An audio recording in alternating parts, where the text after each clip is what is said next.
aywa gëstu bi tey dañ ko waxtaanee lu jëm ci wàllum sunu taarixu réew mi itam muy kaaraange ak témoignage bu am solo kii nag nekkoon na takk der turam di Cheikh Ba mu bokkoon ci contingent sénégalais bi nga xam ne duggoon na ci opération tempête du désert buñ ko waxee xel day dem nag ci accident bu métti accident roplaan boo xam ne juróom-ñeent fukk ak ñett ci suñu ay jàmbaar faatu woon nañ ci Arabie Saoudite boobaak léegi ëpp na fanweeri at saa yu nu jubee xew-xew bu mel noonu xam ngeen ne léeg-léeg coow jib ci réew mi duñ ci sori dañuy dem seetaani élément bi dellu siwaat léegi-léegi ci plateau Infos Matin.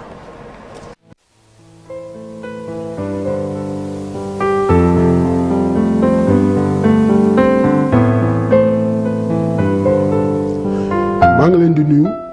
di leen sargal seen déplacement bi ngeen def ñëw ba Zac Mbao di ma seet dañu jël fii un jour yóbbu nu Arabie Saoudite ñu nekkuñu woon casque bleu parce que ñun ba ñuy dem arme leen yore dugg ak moom ci avion bi donc ñun dañoo dem pour guerre pour libérer Koweït temps boobu à l'époque y avait le président Abdou Diouf moo fi newoon bon ministre des forces armées c'était Medoune Fall. Alors ba ñu demee bon foofu la nekk pendant 7 mois. waaw laaj vraiment yow nan nga yeewoo jour boobu ba yëg ni 93 soldats sénégalais. daanu nañ ci benn crash d'armes. voilà ok man loolu foofu la mu fekk parce que dafa fekkoon nelawuma ñu woon kii nu mu tudd Safaniya ci Arabie Saoudite mooy nag moo fa nekk pays bu gën a rëy ñun ñoo resoon sécurité puits de pétrole boobu mi Safaniya alors vers 6 heures du matin daal lañ dégg benn bombe bon comme que ñun am nañu habitude di dégg bombe yi bon man pour man bon c'est pas grave daal ndeke boobu sunu avion bi moo daanu man daal dama dégg bëm bon toppatoo ma ko sax mais sama collègue bi ma montal bat yi moo ñëw ne ma mais Cheikh mais le bruit là jege na fii de ma ne ko gars yi la rek Saddam Hussein moo sànni dara rek ja alors après quelques minutes ma gis benn convoi bu jógee PC mooy poste de commandement bi alors jiitu avec allure parce que y avait des chicanes doo amoon chicane mooy danoo jëloon ay fûts remplis de sable teg fii bii teg fii pour en cas oto yi bu ñu ñëwee rek jàll léegi mais ñoom bu ñu ñëwee dañuy ñëw ralentir tourner départ jib bi dem ab encore des camions c'est-à-dire que les véhicules de troupes ñoom tamit fees del ma ne waaw lii mbaa jàmm la après je vis un gars un sénégalais ma ne ko mais yow lan mooy xew lu tax gars yi jaar fii mu ne ma sunu avion bi moo daanu ma ne ko avion mu daan mu ne ma avion bi gars yi demoon Umra ma ne ko ah bon mu ne ma waaw ñu bàyyi ma ne chef après kii benn adjudant chef ñu koy wax Mapende Cissé moom moo resoon sunu logistique ba mu ñëwee foofu il portait des lunettes Ray-Ban mu ñëw na ma Cheikh ça va ma ne ko bien respect mon chef ma nuyoon ak moom ma jékki-jékki gis rongo ji di kii ci kii ma ne ko mais mon chef lu xew mu ne ma daal avion bi demoon Arabie Saoudite kii bi demoon Umra ñoom ñëpp ñoo daanu quoi tout le monde ma ne ko noonu. mais yow est-ce que ci avion boobu amoon na ñoo fa xam. waaw am ba day sama chauffeur foofu la des jaawara foofu la des da ngay gis lalam fii man sama lal fii. après loolu yow nan la def. bon def na ma. parce que gis nga chef même benn chef boo xam ne moo la nekk su chef au grade. waaw ñëw na di jooy yow nan la def ban réaction. waaw def na ma dama gëm yàlla rek aussi pourquoi parce que avion bi daanu man ci laa noroon a bokk. avion bi képp ku lay wax naan ne danoo tirer ci kawam wala dara amul avion bi daal ñëw na di atterrir parce que il faisait flou à cause des fumées de pétrole là doo gis dara midi bu jotee day mel ni yaa ngi ci timis avion bi sax d'ailleurs américain nee nañ ko fii mën loo fi atterrir dégg nga américains yi dañoo ñëw bëgg atterrir mais mënuñu ñu demaat mais saoudiens yi ñoom dañoo ñëw rek xam nga ñoom yàlla rek boo ñu ne yàlla mais dafa ñëw rek atterrir rek exploser parce que dafa forcé piste bi après c'est la explosé noonu la crash bi amee monsieur Gaye yow xam nga ne loolu dafa metti ñun ba ñuy lim ñiy dee ba ñu ñëw ci cheikh bi cheikh ñëpp danoo daanu sama soxnaa ngi nii di dégg li may wax ñëpp danoo daanu parce que xamaguñu ndax cheikh Ba la ndax cheikh ba kenn xamul mais après nag lañu wax ne cheikh Bokhum xam nga màkkalu daal j'ai oublié son nom dégg nga alors nag si la alhamdulilahi rabbil alamin ci weeru koor la woon. nan la demee ak kañ lan leen commencé jox ay ndàmpaay. bon ñibbisi bii sax ñibbisi bu xam ne ni c'est exceptionnel Sénégal yàgg na envoyé ay éléments ñu dem à l'étranger man j'ai fait 2 fois le Liban. Par exemple. J'ai fait 2 fois le Liban am na Sinaï am na lépp dégg nga mais yàgg nañu wàcc aéroport Léopold Sédar Senghor mais teeru bi nu teeru ba ñu yëgee Arabie Saoudite pour la première fois depuis que armée sénégalaise teeru boobu musul am ci ay hommes de troupe yu dem à l'étranger ñibbisi même la garde présidentielle était là-bas mais après ñuy ñëw rassemblement ba ay 3 jours daal def naa yooyu lan def Sénégal ñu commencé noo fay sunu kii. soi-disant prime ah ñoom pour ñoom prime la. waaw pour ñoom prime la te 1 million lan ñu jox ñun les vivants les kii là les veuves là kii 1 million 40 000 lan leen jox yow même 1 million mais man sama tànk prothèse bi. mais dépensé naa ci lu mat 1 million te daw ma Arabie Saoudite daw ma fen maa ngi ni ba tey damay fay luyaas à l'âge de 18 ans hein laa di fay luyaas parce que y a des gens yoo xam ne danoo juddu seen baay amul kër fekk nu fa kër yow yaay mais bu nekk da nga fekk problème yooyu booy liggéey looy mën a liggéey doo mën a denc bu nekkee yow rek yaa fa nekk man maa daan liggéey on m'a payé 1170 francs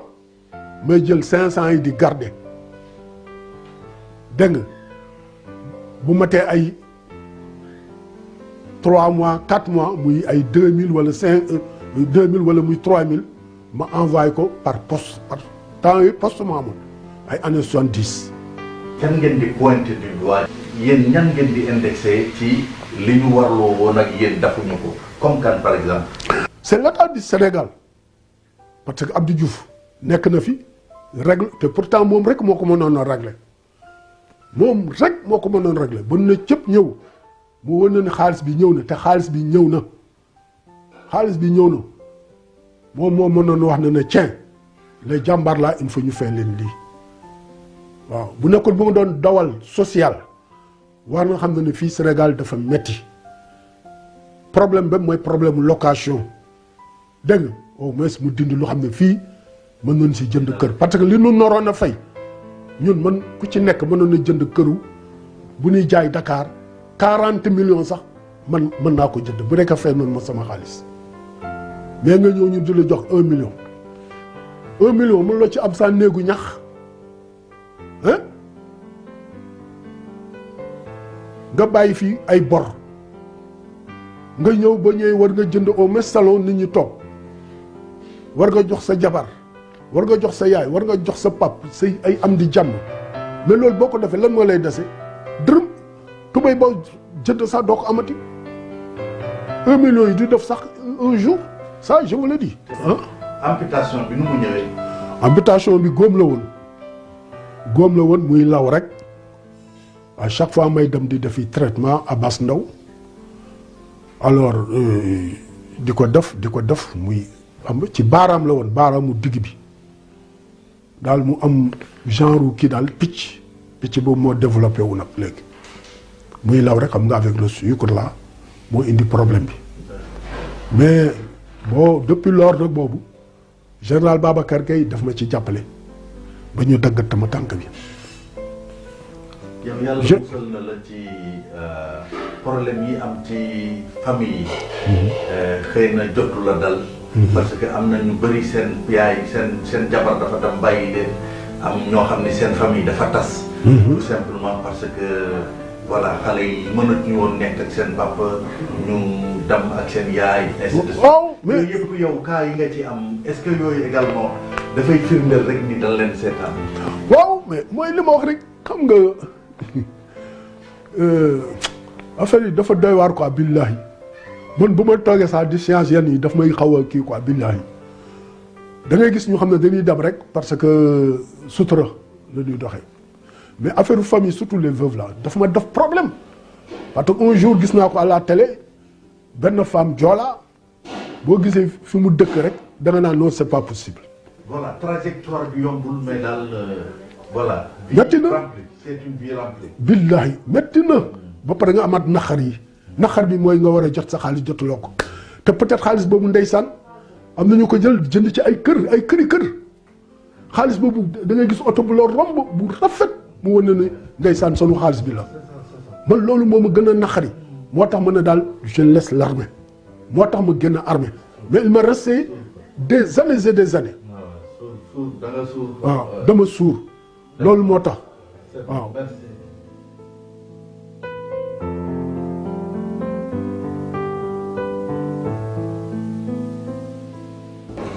mais respect doyen mi nga xam ne nag moom la Mortalla dénk micro mu bokkoon quand même ci contingent boobu nga xam ne demoon na muy doyen Cheikh Ba gis ngeen jafe-jafe yi muy dund ils étaient au total 495 maanaam ñeenti téeméer ak juróom-ñeent fukk ak juróom-ñeent fukki ak ñett ñoo ñàkk seen bakkan ci roplaanu Arabie Saoudite boobu loolu mi ngi amoon ci atum 1995 31 ans après. mu mel ni Malick góom bi dafa tëw a wér jafe-jafe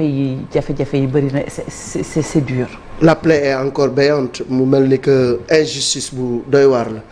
ndax dañu jóge fii dem di wallu ji ñu yóbbu leen ñu nekk ay jàmbaar dem ci toolu xare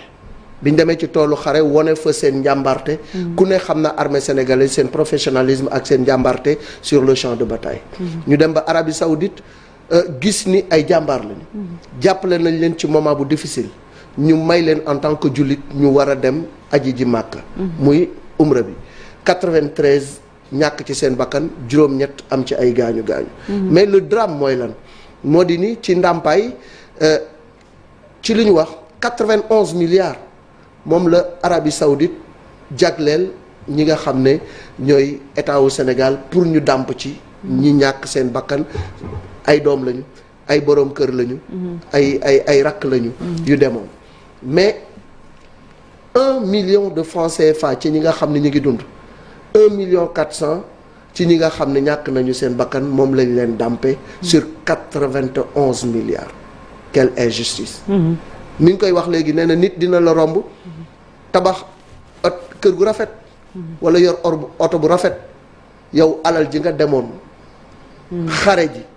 ba sa bakkan des fa moom la tabaxee këram très bien fa sa bakkan des moom la yore otoom di la romb. Très bien. Ils ont construit leur bonheur sur le malheur d'autrui. Ah. Ce qui est un véritable drame des familles disloquées, des familles dans la misère. Et aujourd'hui, il est temps que justice soit faite. Très bien. tey ñi nga xam ne ñooy porter les vraies batailles. Voilà une vraie bataille qu'il faut porter. C'est ça. Parce que Cheikh mérite ne mérite pas ce sort-là. C'est ça. dagg nañu tànkam. loxoom jotul di ginnaaw amul kër ba léegi presque à 70 ans. et sur les 93 peut-être 90 yëpp loolu la ñuy dund seen njaboot nekk ci torox tànge ci lu nga xamante nii tey bu ñu leen dàmpoon ku ci nekk sa njaboot war nga ko mun a bàyyi mu dund gu nga xam ne du nekk dund wéree voilà sans compter peut-être ñi ci gaañu ci diggante bi parce que jafe-jafe la ñu am bi ñu ñibbisee doon xaar Cheikh Tidiane seen ay ndàmpaay juste rek wax li Malick wax sànq 1 million pour ñi jëlu siwaat la mais ñi nga xam ne dañoo ñàkk seen bakkan seen i veuve maanaam seen i soxna 1 million 40 mille lañ leen jox. Donc il y a une association qui est là qui a engagé une bataille judiciaire depuis 30 ans. Mais jusqu'à présent le problème demeure. Très bien. L'État est une continuité. Très bien. ñi fi nekk nañu faj. Cheikh rapidement avant ñu dem ci Ablaye ak Marcel. Malick wax na lépp vraiment wax dëgg fa yàlla ñii dañoo sacrifier seeni dund. lépp pour la patrie comme ni ko doon Marcel doon waxee sànq en off da ngay dem ba mujjantal ba ngay wax ni sax est-ce que le jeu en valait la chandelle. Malheureusement yëf yi mujjee nii te du si ñi kese. am na si ay anciens militaires yoo xam ni souvent dañuy ay mutilés de guerre. dañuy gis ñuy wàcc si tali bi di laaj seen i àq ak yelleef ñu leen di dóor di leen toroxal. te je pense que ñii jox nañu réew mi loo xam ni wax dëgg fa yàlla. jox leen li sax dafa ndaw waxantuma la nga leen di fayee ay nooteel. très bien Ablaye. man fi mu woon taxaw. mooy on va mettre des mots c'est le mensonge d'État. xam nga lu tax ma ne mensonge d'État. parce que li mënuñoo jàpp sax ni lu ñu yëgul la et c'est pas de l'émotion parce que xam nga lu tax. maa ngi fàttaliku très précisément il y a 2 ans. ñii ñëwoon nañ fii ci télé bi benn émission jàkkaarloo ñuy def émission bi à l'époque le ministre de la Défense Augustin Tine il appelle en direct. téléphone. dans l'émission. Ouais, je me rappelle. nit ñi sax di rafetlu ni ministre bi jël na yitteem mais il appelle d'abord pour tenser la personne bi fi nekkoon sur le plateau di ko wax ni affaire militaire la da nga waroon a ñëw ci man ah dinañu ko régler et il promet même une audience le lundi il a menti parce que rien n'a été fait à ce niveau-là et c'est ça le mensonge d'État c'est-à-dire jàpp ñoo xam ne xëy na yegg ci ñi war a jël décision rek mooy seen problème xëy na bu ñu jógee fii bu weesoo télé bi amul fenn fu ñu mën a yeggee ci personnalité boo xam ne mooy yeggale seen kàddu président de la République mënul bañ a yëg lii lu ko jiitu la mais état continuité la bi fi nekk gis nga réew mi tant que ñu ngi ci di traîner loo ay problèmes yi ñoo xam ne mënuñu wala amuñu doole bu doon borom barke la indemniser nañu ko bu yàgg parce que am nañ fi ay dossiers de gros sous yoo xam ne indemniser nañu fi ay borom yu barke parce que xam nañu fu ñuy jaar du ñu tudd dossiers yi mais xoolal ay problème siyaas ay ñoo xam ne nii ay góorgóorlu la ñu woon rek di liggéey ci mbalit te loo xamante ne amal na askan wi njariñ plus de 30 ans siyaas actuellement nii ils vivent ama un drame Sénégal incroyable liquidé nañu ko ba fi mu toll nii triste gis nga yooyu réew mi bu ñu soldewul yooyu ak suñu histoire xëy na àq bi sax dana tax lu bëri du mën a dem xam nga dompat néew dañ ko daan wax nga foog ne ay caaxaan la mais lii mooy lekk néew doy na waar doy na waar. di féliciter Mor Talla quand même pour ce document encore une fois remarquable di Massawu Cheikh Ba vétéran bi donc ginnaaw je pense santé ak éducation mbiru sécurité war na doon priorité ci suñu état surtout ñoo xamante ne dañoo jël seen àdduna def ko ci au service de la nation c'est très très regrettable ñu xaar ba ay nampaay des ñu ci war di daw ci ginnaaw yooyu la nampaay et puis wala di ci recevoir loo xamante ni néew na sànq ñu ngi wax ci ni ñu décoré woon tirailleurs sénégalais yi après plusieurs années de combat je pense que charité bien ordonnée commence par soi-même tey bu ñu toogee di ñaawlu lan la ñu waa bitim réew di def bu situation yu mel ni amee je pense que tey ñun ñoo war a joxe exemple bi ci suñu état yi di jox li war yi nga xamante ne genre ñoom Cheikh Baye la ngir mën a fexe rek ba au moins du réparer lépp nag mais au moins daal nga def benn service surtout bu mel nii ñu delloo la ko ci ni mu waree c'est très très important aussi. Très bien. Merci beaucoup Marcel Farba Maroun et puis bravo à Mor Talla et à toute l'équipe derrière ñu koy wax sànq quand même il a ce don partager des émotions avec qui m'y interviewé mais surtout avec nous les téléspectateurs. Mor Talla